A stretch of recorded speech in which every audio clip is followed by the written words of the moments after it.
Assalamu алейкум, урматтуу мекендештер. Мына бүгүн 20 май 2021 жыл.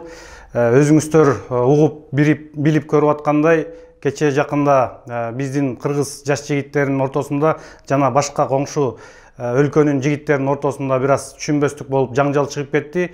Ошол жаңжалдын аркасы менен азыр көптөгөн биздин жаш жигиттерибиз камалып, көптөрү изделип атат.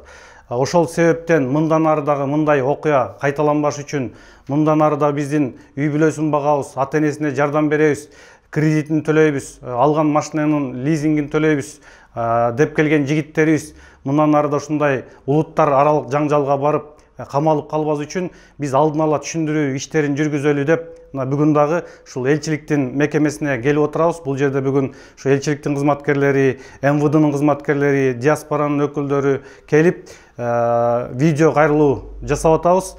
Себеби азыр мына көптөгөн биздин жаш жигиттерибиз кызуу кандуулукка алдырып, бирин-бири чакырып, келгиле булар менен урушалы, талашалы, бизди минтип атат, тигинтип атат деген сыяктуу ар кандай туура эмес маалыматты берип, жаш кызуу кандуулукка алдырып атат да.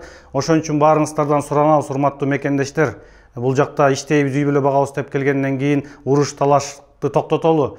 Кудай буйруса биздин мамлекет башчыларыбыз бардыгын мыйзам чегинде сабырдуулук менен чечип келатат. Бул жактан үй бүлө багабыз деп келгенден кийин андай нерселерге жол бербейли, эч ким менен урушпайлы, талашпайлы туугандар. Андан көрө ынтымакта, биримдикте болуп, үй бүлөбүзгө жардам берип, элибизге, жерибизге аман эсен жетип алалы туугандар. Ошондуктан баарыңыздарды чакырам, бири-бириңиздерге айтып туура түшүндүрүп коюңуздар, урушпаңыздар, талашпаңыздар. Биз ушу кыргыз диаспорасынын өкүлдөрү баарына маалыматты жеткирип түшүндүрүүгө аракет кылып атабыз туугандар. Мына канча деген жигиттерибиз азыр камалып, Кыргызстанга депортация болуу алдында турат да. Ошондуктан баарыңыздарды ынтымакка, биримдикке чакырам.